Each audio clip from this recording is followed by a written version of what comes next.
भोपाल से प्रस्तुत हैं प्रादेशिक समाचार। नमस्कार, समाचारों के साथ मैं जितेंद्र रघुवंशी। पहले मुख्य समाचार। प्रधानमंत्री नरेंद्र मोदी आज इंदौर सहित 6 शहरों में लाइट हाउस परियोजना की आधारशिला रखेंगे। सीबीएसई बोर्ड की 10वीं और 12वीं की परीक्षाएं 4 मई से शुरू होंगी। आज से नववर्ष ईस्वी सन 2021 शुरू हो रहा है। बीती अर्धरात्रि को लोगों ने नववर्ष के आगमन पर हर्षोल्लास के साथ एक दूसरे को दी बधाइयाँ। और प्रदेश में जारी है शीतलहर। अगले 24 घंटों में भी पड़ेगी कड़ाके की सर्दी। अब समाचार विस्तार से। प्रधानमंत्री नरेंद्र मोदी आज सुबह वीडियो कॉन्फ्रेंस के माध्यम से प्रदेश के इंदौर सहित 6 राज्यों के 6 शहरों में वैश्विक आवासीय प्रौद्योगिकी चुनौती भारत के तहत लाइट हाउस परियोजनाओं की आधारशिला रखेंगे। प्रधानमंत्री भारत में सस्ते और टिकाऊ आवासीय उत्प्रेरक के तहत विजेताओं की घोषणा भी करेंगे और प्रधानमंत्री आवास योजना शहरी को लागू करने में उत्कृष्टता के लिए वार्षिक पुरस्कार भी प्रदान करेंगे। कार्यक्रम के दौरान प्रधानमंत्री नवाचार निर्माण प्रौद्योगिकी के बारे में प्रमाण पत्र पाठ्यक्रम और 54 नवाचार आवासीय निर्माण प्रौद्योगिकी के सार संग्रह भी जारी करेंगे। आवासन और शहरी मामलों के मंत्री तथा त्रिपुरा, झारखंड, उत्तर प्रदेश, मध्य प्रदेश, गुजरात, तमिलनाडु और आंध्र प्रदेश के मुख्यमंत्री भी इस अवसर पर मौजूद रहेंगे। लाइट हाउस परियोजनाओं के माध्यम से देश में पहली बार नए युग में वैकल्पिक प्रौद्योगिकी सामग्रियों और प्रक्रियाओं के उपयोग से बड़े स्तर पर निर्माण की झलक पेश की जाएगी। इस तरह के निर्माण कार्य मध्य प्रदेश के इंदौर, गुजरात के राजकोट, तमिलनाडु के चेन्नई, झारखंड में रांची, त्रिपुरा में अगरतला और उत्तर प्रदेश में लखनऊ में किए जा रहे हैं। हर जगह इस तरह के 1000 आवासों का निर्माण होगा। यह निर्माण कार्य 12 महीने के अंदर पूरे कर लिए जाने की संभावना है, जबकि सामान्य रूप से इसमें अधिक समय लगता है। साथ ही ऐसे निर्माण में कम लागत आएगी। वे दीर्घकालिक और उच्च गुणवत्ता वाले होंगे। प्रधानमंत्री आवास योजना शहरी का उद्देश्य 2022 तक सभी के लिए आवास का लक्ष्य प्राप्त करना है।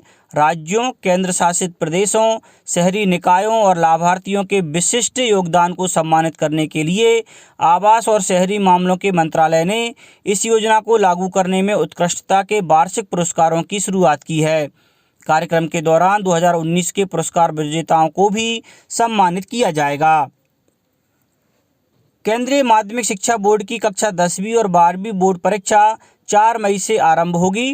केंद्रीय शिक्षा मंत्री डॉक्टर रमेश पोखरियाल निशंक ने अपने ट्विटर हैंडल पर सीबीएसई बोर्ड परीक्षाओं की तारीख घोषित की है। श्री निशंक ने बताया कि ये परीक्षाएं 10 जून तक पूरी की जाएंगी। परिणाम की घोषणा 15 जुलाई तक की जाएगी। प्रायोगिक परीक्षाएं 1 मार्च से शुरू की जाएंगी। सीबीएसई जल्द ही दोनों कक्षाओं के लिए बोर्ड परीक्षा की विस्तृत कार्यक्रम जारी करेगा। कोरोना वायरस महामारी के कारण विशेष परिस्थितियों में इस बार सीबीएसई ने दोनों परीक्षाओं के लिए 30% पाठ्यक्रम कम किया है। केंद्र सरकार ने निर्यात को बढ़ावा देने के लिए निर्यात किए गए सभी सामान पर निर्यातित उत्पादों पर शुल्क और कर में छूट की योजना का फायदा लेने का फैसला किया है। योजना के तहत केंद्र और राज्य सरकार लिए गए कर और स्थानीय कर की राशि निर्यातकों को वापस लौटाएगी। रिफंड को निर्यातकों के बही खाते में सीमा शुल्क के साथ जमा किया जाएगा और आयातित वस्तुओं पर मूल्य सीमा शुल्क का भुगतान के लिए इसका इस्तेमाल किया जाएगा। इस राशि को अन्य आयातकों को भी हस्तांतरित किया जा सकता है। पूर्व वाणिज्य और गृह सचिव जी.के. पिल्लई की अध्यक्षता में एक समिति की सिफारिश के आधार पर निर्यातित उत्पादों की दरों को जल्द ही वाणिज्य विभाग द्वारा अधिसूचित किया जाएगा।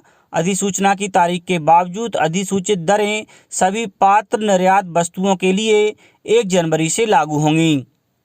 नीमच से समाजसेवी बाबूलाल गौड़ ने कोविड-19 की रोकथाम के लिए चलाए जा रहे जन आंदोलन का समर्थन करते हुए लोगों से जारी गाइडलाइन का पालन करने की अपील की है।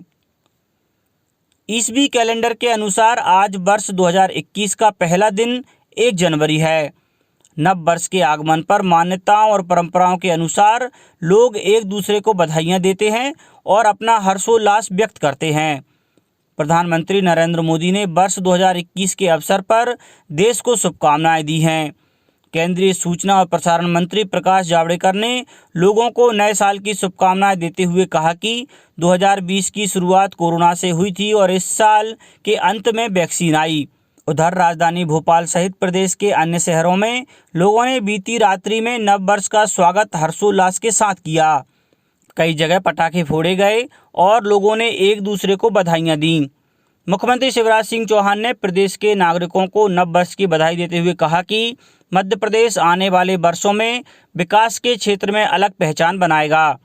आत्मनिर्भर भारत के लक्ष्य को पूरा करने में मध्य प्रदेश आगे रहेगा। प्रदेशवासी कोरोना को देखते हुए नव वर्ष का स्वागत अपनी अपनी तरह से कर रहे हैं। प्रदेश के पचमढ़ी, बांधवगढ़ सहित विभिन्न पर्यटन स्थलों पर पर्यटकों की भारी भीड़ देखी जा रही है। देश में राष्ट्रीय राजमार्गों पर स्थित टोल प्लाजा पर टोल का भुगतान करने के लिए फास्टैग आज से लागू हो गया है। हालांकि 15 फरवरी तक नगद टोल भुगतान की सुविधा भी उपलब्ध रहेगी। फास्टैग सुविधा शुरू होने से यात्रियों को टोल प्लाजा पर नगद भुगतान के लिए रुकना नहीं पड़ेगा। इससे समय और ईंधन की बचत होगी। सड़क परिवहन और राजमार्ग मंत्रालय ने पिछले महीने अधिसूचना जारी करके उन पुराने वाहनों पर भी फास्टैग लगाना अनिवार्य कर दिया था जिन्हें 1 दिसंबर 2017 से पहले खरीदा गया है। देश में राष्ट्रीय राजमार्ग प्राधिकरण के सभी टोल प्लाजा पर अनिवार्य रूप से और 30,000 से अधिक अन्य जगहों पर फास्टैग बिक्री के लिए आसानी से उपलब्ध है। फास्टैग को ऑनलाइन भी खरीदा जा सकता है। देश में कोविड-19 का टीका लगाने का अभ्यास कल से 2 जनवरी से शुरू होगा। केंद्र सरकार ने सभी राज्य सरकारों से टीकाकरण के लिए पर्याप्त तैयारियां सुनिश्चित करने को कहा है। केंद्रीय स्वास्थ्य सचिव राजेश भूषण ने इस तैयारियों के लिए राज्यों के स्वास्थ्य विभाग के प्रमुख सचिव और अन्य संबंधित लोगों के साथ एक उच्च स्तरीय बैठक की। सभी राज्यों की राजधानियों में कम से कम 3 स्थानों पर इस टीकाकरण अभ्यास को किया जाएगा। कुछ राज्यों में चुनिंदा जिलों में भी यह अभ्यास किया जाएगा। केंद्र सरकार ने देश में कोविड-19 टीकाकरण अभियान और व्यापक टीकाकरण कार्यक्रम के लिए 83 करोड़ सिरिंज की खरीद का आदेश दिया है। केंद्रीय स्वास्थ्य मंत्रालय ने कहा कि केंद्र ने और 35 करोड़ सिरिंज के लिए बोलियां भी आमंत्रित की हैं। कोविड वैक्सीन के लिए सरकार ने 30 करोड़ लोगों को प्राथमिकता दी है, जिनमें स्वास्थ्य कार्यकर्ता, अग्रिम कार्यकर्ता और स्वच्छता कर्मचारी शामिल हैं। कोविड-19 के वैक्सीन राष्ट्रीय विशेषज्ञ समूह ने 3 प्राथमिकता वाले जनसंख्या समूहों की सिफारिश की है, जिनमें लगभग 1 करोड़ स्वास्थ्य कार्यकर्ता, लगभग 2 करोड़ अग्रिम कार्यकर्ता और लगभग 27 करोड़ प्राथमिकता वाला आयु समूह शामिल है। अब बात मौसम की। प्रदेश में अगले 48 घंटों में भी शीतलहर बने रहने के आसार हैं। मौसम विभाग ने कहा है कि ताज़ा नया पश्चिमी विक्षोभ पश्चिमी हिमालयी क्षेत्र के साथ आसपास के इलाकों को भी प्रभावित करेगा। इसकी वजह से उत्तर भारत में शीतलहर जारी रहेगी। इन मौसमी बदलावों के कारण 6 जनवरी तक हल्की बारिश या बर्फबारी का अनुमान है। प्रदेश के 25 शहरों में पारा घटकर 3 से 10 डिग्री सेल्सियस के बीच आ गया है, जबकि 16 शहरों में लोग शीतलहर से जूझ रहे हैं। मध्य प्रदेश में सबसे कम तापमान दतिया में दर्ज किया गया है, जहां पारा 3 डिग्री सेल्सियस तक गिर गया है। ग्वालियर, दतिया और गुना सहित कई भागों में कोहरा छाया रहा। राजधानी भोपाल में तापमान लगातार तीसरे दिन भी 10 डिग्री से नीचे रहा। अगले 48 घंटे में हिमाचल प्रदेश, पंजाब, हरियाणा, चंडीगढ़, उत्तर प्रदेश, राजस्थान, पश्चिमी मध्य प्रदेश और दिल्ली में शीतलहर के हालात बनेंगे। अब कुछ समाचार संक्षेप में। राज्य ग्रामीण आजीविका मिशन द्वारा मुरैना में आयोजित रोजगार मेले में 738 बेरोजगार युवाओं युवतियों ने अपना पंजीयन कराया। इनमें से 400 से अधिक युवाओं का चयन हुआ। बड़वानी के समीप जैन तीर्थ 52 गजा में कल से 3 दिवसीय विधान कार्यक्रम प्रारंभ हो गया। कल सुबह घट यात्रा निकालकर ध्वजारोहण किया गया। कृषि विज्ञान केंद्र सागर द्वारा कृषि बिल के संबंध में जागरूकता अभियान चलाया जा रहा है और राष्ट्रीय राजमार्ग 7 पर कटनी सतना मार्ग पर कल दोपहर झुकेही के पास तेज रफ्तार ट्रक ने एक कार को टक्कर मार दी, जिससे कार में सवार 4 लोगों की मौके पर ही मृत्यु हो गई। अंत में मुख्य समाचार एक बार फिर। प्रधानमंत्री नरेंद्र मोदी आज इंदौर सहित 6 शहरों में लाइट हाउस परियोजना की आधारशिला रखेंगे। सीबीएसई बोर्ड की 10वीं और 12वीं की परीक्षाएं 4 मई से शुरू होंगी। आज से नववर्ष ईस्वी सन 2021 शुरू हो रहा है। बीती अर्धरात्रि को लोगों ने नववर्ष के आगमन पर हर्षोल्लास के साथ एक दूसरे को दी बधाइयाँ। और प्रदेश में जारी है शीतलहर। अगले 24 घंटों में भी पड़ेगी कड़ाके की सर्दी।